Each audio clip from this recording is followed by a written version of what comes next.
ஒரு நாட்டோட அரசன் வாழ்வீச்சில் ரொம்ப திறமையானவன். அவனை மிஞ்ச அந்த நாட்டில் யாருமே இல்லை வாழ்வீச்சில்.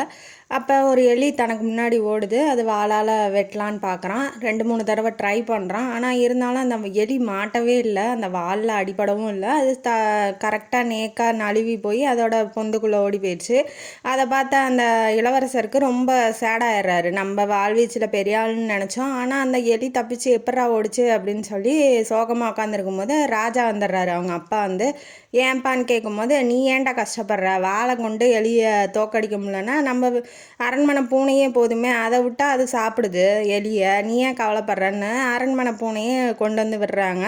அந்த பூனையும் அந்த எலியை பிடிக்க முடியல. அது ஜம்ப் பண்ணி தாவி அது வாயில் அகப்படவே இல்லை. அதால் பிடிக்கவும் முடியல அரண்மனை பூனையால். அப்படியே தப்பிச்சு ஓடிடுச்சு தன்னோட வலைக்குள்ளே. மந்திரி வராரு. மந்திரி வரும்போது ராஜாவும் இளவரசரும் சோகமாக இருக்கிறத பார்த்துட்டு நடந்ததை சொல்கிறாங்க. அவர் என்ன சொல்கிறாரு, மந்திரி, நம்ம நாட்டு பூனையெல்லாம் செட் ஆகாது அரசரே, வெளிநாட்டிலேருந்து பூனையை இறக்குவோம், அது பிடிச்சிரும் அப்படின்னு சொல்லும் போது அதுவும் ட்ரை பண்ணுறாங்க. அப்பயும் அதால் பிடிக்க முடியல. கடைசியாக அந்த அரண்மனையில் வேலை செய்கிற வேலைக்காரன் ஒருத்தன் வரான்.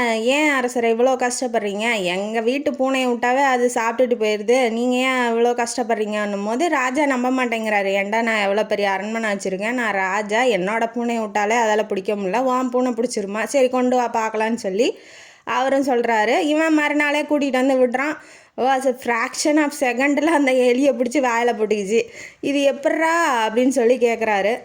ராஜா, உங்கள் பூனையெல்லாம் நல்லா சாப்பிட்டு கொலுன்னு பசிங்கிறதே கிடையாது. அதுங்களுக்கு பசி இருந்தால் தான் தன்னோட நோக்கத்தில் குறியாக இருந்து அந்த பூனையை அந்த பூனை எலியை பிடிக்க முடியும்.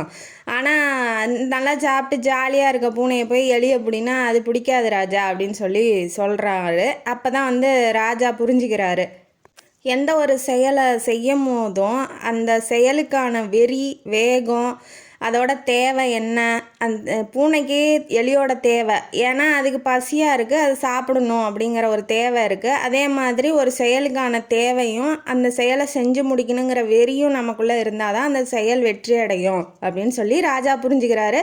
அதே தான் என்னோட கருத்தும். ஒரு செயலை செய்ய போகிறீங்க அப்படின்னா அதுக்கான தேவையும் அந்த செயலை செஞ்சு முடிக்கணுங்கிற வெறியும் உங்கள் மனசில் வச்சுக்கோங்க. கண்டிப்பாக நீங்கள் ஜெயிப்பீங்க அப்படின்னு சொல்லி இந்த கதையும் காணொலியும் முடிக்கிறேன். இந்த கதையும் காணொலியும் உங்களுக்கு பிடிச்சிருந்தா லைக் பண்ணுங்கள், ஷேர் பண்ணுங்கள், சப்ஸ்கிரைப் பண்ணுங்கள், கமெண்ட் பாக்ஸில் கமெண்ட் பண்ணுங்கள். நன்றி மக்களே.